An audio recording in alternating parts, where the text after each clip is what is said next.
हे students, मैं brainy लौट आया हूँ आज एक नए टॉपिक डिल्यूजन के साथ। तो चलिए शुरू करते हैं।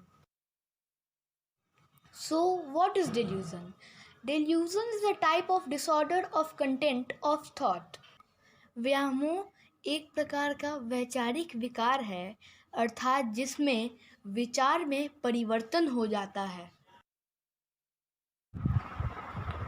डिल्यूजन का अर्थ वह गलत विश्वास है जो स्पष्ट विरोधी प्रमाण के होते हुए भी जारी रहता है। भ्रम रोग एक ऐसा मनोविकार है जिसमें व्यक्ति वास्तविक और काल्पनिक में अंतर नहीं कर पाता है। इस रोग में व्यक्ति काल्पनिक चीज़ों पर विश्वास करता है। भ्रम कई मानसिक रोगों का एक लक्षण हो सकता है, लेकिन भ्रम रोग उसे कहते हैं जब व्यक्ति को मुख्य रूप से भ्रम की समस्या हो रही है। भ्रम रोग से ग्रस्त व्यक्ति अपने सामान्य कार्य करता रहता है और कोई अजीब व्यवहार नहीं करता। हालांकि वह भ्रम से इतना अधिक प्रभावित हो जाता है कि इससे उसके सामान्य जीवन पर बहुत अधिक प्रभाव पड़ता है। कुछ व्यामोह विक्षुब्ध तथा प्रत्यक्षता निरर्थक तथा असंगत होते हैं और कुछ व्यामोह संभव किंतु अनलाइकली होते हैं।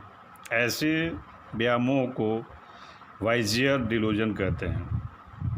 मनोविदलता तथा स्थिर व्यामोह में डिल्यूजन ऑफ परसिक्यूशन अधिक पाए जाते हैं, जिनमें व्यक्ति यह सोचता है कि दूसरे लोग उसके विरुद्ध जासूसी करते हैं तथा उसे नुकसान पहुंचाने की योजना बना रहे हैं। इसी तरह संदर्भ व्यामोह डिल्यूजन ऑफ रेफरेंस भी सामान्य रूप से स्थिर व्यामोह या मनोविदलता से पीड़ित व्यक्ति में देखे जाते हैं। इस तरह के व्यामोह में वस्तुओं, घटनाओं अथवा अन्य लोगों को व्यक्ति एक सार्थक संदर्भ में समझता है। जैसे एक पुरुष रोगी ने एक महिला को समाचार पत्र को मोड़ते हुए देखा तो उसे यह विश्वास हो गया कि कोई जासूस उसका पीछा कर रहा है। इसी तरह मनोविदलता के रोगी में तारतम्य व्यामोह डिल्यूजन ऑफ आइडेंटिटी भी देखे जा सकते हैं। इस तरह के व्यामोह में रोगी को यह विश्वास हो जाता है कि वह कोई दूसरा है। जैसे किसी को यह विश्वास हो जाता है कि वह भारत का प्रधानमंत्री या राष्ट्रपति है और किसी को ऐसा विश्वास हो जाता है वह महान वैज्ञानिक है। यह बात उल्लेखनीय है कि मनोविदलता के अनेक रोगियों में एक से अधिक व्यामोह देखे जाते हैं जो आपस में संबद्ध होते हैं। व्यामोह के संबंध में सबसे महत्वपूर्ण बात यह है कि समान व्यक्तियों में भी ऐसे विश्वास देखे जाते हैं जो रियलिटी से रिकॉन्सिस्टेंट होते हैं। डिल्यूजन वह विश्वास है जो अतार्किक, असत्य तथा औचित्यहीन होते हैं। अन्य शब्दों में ये भी असंभावित विश्वास होते हैं जो विरोधी प्रमाणों के रहते हुए भी बने रहते हैं। वाइट के अनुसार डिल्यूजन की 3 विशेषताएं हैं। पहला, डिल्यूजन एक प्रकार के ये विभिन्न विचित्र विश्वास होते हैं जो असत्य एवं असंभव होते हैं। नेक्स्ट, इनका प्रारंभ वास्तविक अनुभवों से नहीं होता है तथा तर्क, औचित्य, विवेक, तथ्य आदि के आधार पर इन्हें ठीक या परिवर्तित नहीं किया जा सकता है। तीसरा है, इनका व्यक्ति की शिक्षा एवं वातावरण के साथ किसी प्रकार का संबंध नहीं होता है। इस प्रकार डिल्यूजन का निर्धारण अनुभव पर आधारित विश्वास नहीं है, बल्कि सब्जेक्टिव निर्धारित विश्वास है जिसे तथ्य या तर्क के माध्यम से दूर नहीं किया जा सकता है। कई अन्य मानसिक विकारों की तरह भ्रम रोग के कारणों का भी अभी तक पता नहीं चल पाया है। इसके लिए आनुवंशिक, जैविक और पर्यावरणीय कारकों को जिम्मेदार माना गया है। पहला है आनुवंशिक कारण। आनुवंशिक कारण में भ्रम रोग उन लोगों में अधिक आम है जिनके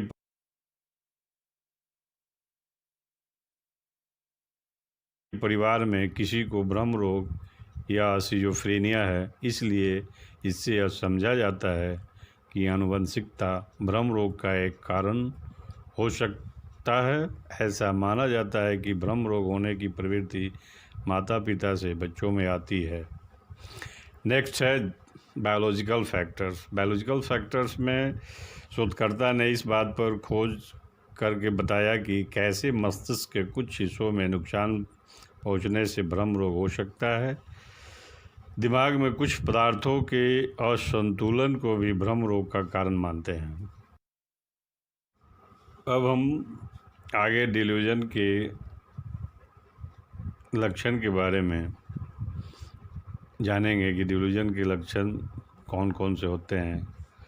डिल्यूजन जैसे मानसिक विकार में व्यक्ति दो तरह के लक्षण दिखाई पड़ते हैं। पहला है स्वभाव संबंधित लक्षण। इस विकार के होने पर व्यक्ति के स्वभाव में सबसे ज़्यादा बदलाव देखने को मिलता है।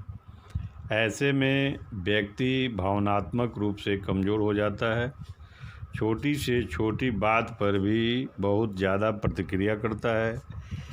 ऐसे लोगों में ज़रूरत से ज़्यादा गुस्सा करने और स्वभाव में चिड़चिड़ापन देखने को मिलता है। हमेशा भ्रम में रहने जैसे लक्षण, जैसे कि बताया जा चुका है कि डिल्यूजन में व्यक्ति को भ्रम हो जाता है, जिसके कारण वह ज़रूरत से ज़्यादा भ्रम में रहने लगता है। ऐसे में व्यक्ति को उन चीज़ों का आभास होने लगता है जो असल में होता भी नहीं है।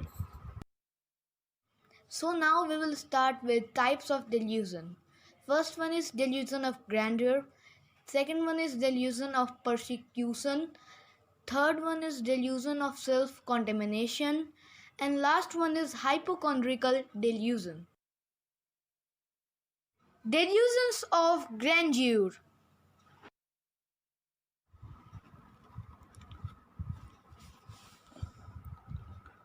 अब हम डिल्यूजन्स ऑफ ग्रैंडर के बारे में जानेंगे। डिल्यूजन ऑफ ग्रैंडर में व्यक्ति अपनी अपर्याप्तता एवं असुरक्षा भावना की क्षतिपूर्ति महानता के रूप में करता है। वह अपने को करोड़पति, सबसे सुंदर, सम्राट या संसार का स्वामी, महापुरुष, प्रसिद्ध अभिनेता या अभिनेत्री समझता है। इस प्रकार सोचकर वह अपने को हीन भावना ग्रंथि से बचाता है। रोगी अपने वैभव के संबंध में विचित्र विचार प्रकट करता है। जैसे एक रोगी मरने से इसलिए डरता था क्योंकि वह यह समझता था कि उसके मर जाने से सारा संसार ही मर जाएगा। एक कमजोर व्यक्ति भी अपने आप को महाबली और ताकतवर समझने लगता है जब वह डिल्यूजन्स ऑफ ग्रैंडियर का शिकार हो जाता है।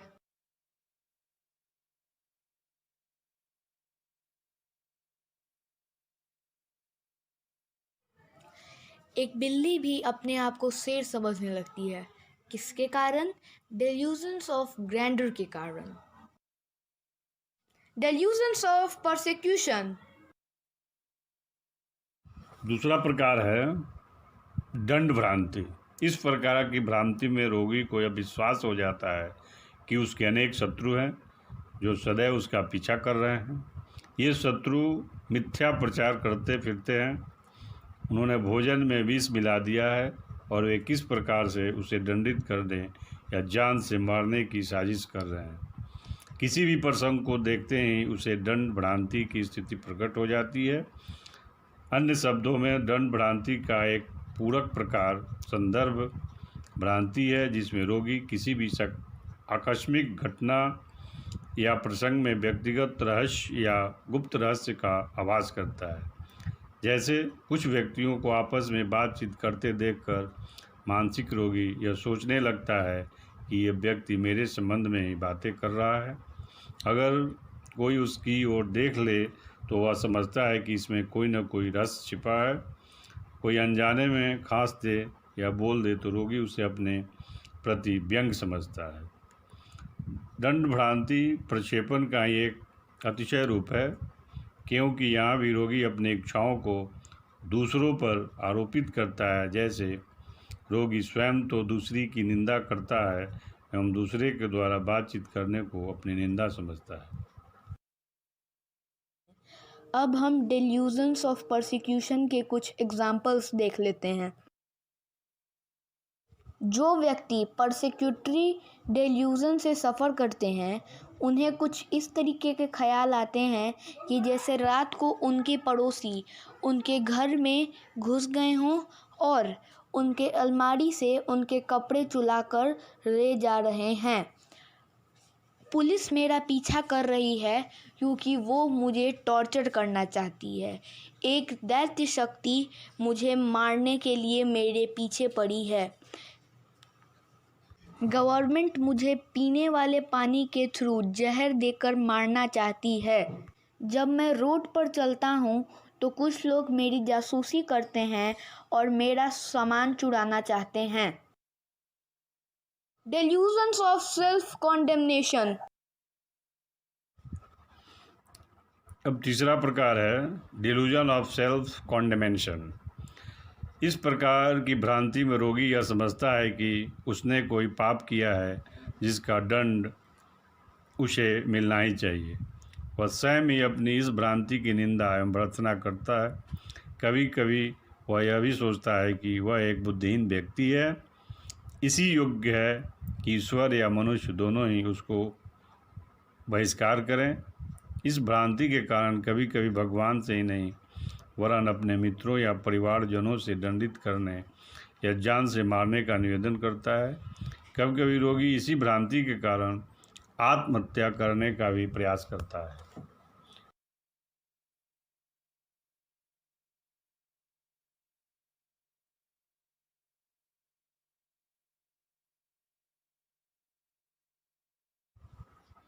चौथा है रोग भ्रम भ्रांति।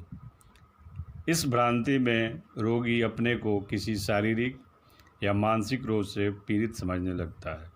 अपने विपरीत प्रमाणों को वह अस्वीकार कर देता है तथा वह सोचने लगता है कि उसे कैंसर, यक्ष्मा आदि हो गया है। वह कभी कभी यह सोचने लगता है कि उसका मस्तिष्क सड़ता या गलता जा रहा है। शरीर का रक्त पानी में परिवर्तित हो गया है। शरीर में पेट नहीं है। हड्डियां छिन्न या पतली होती जा रही हैं। कभी कभी इस भ्रांति के कारण व्यक्ति यह सोचने लगता है कि वह पागल हो रहा है।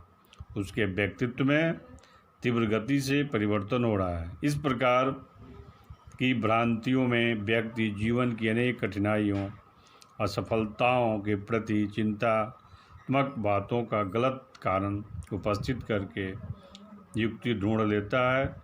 यह परिवर्तन या रोग की ओर पलायन का ही अतिशय रूप है।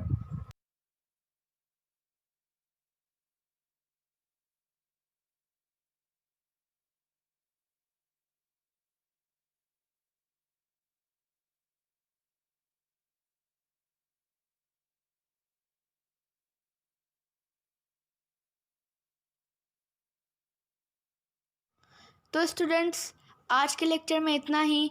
मिलेंगे अगले लेक्चर में नए टॉपिक हेलुसिनेशंस के साथ।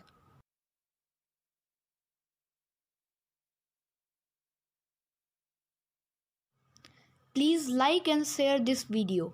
Thank you.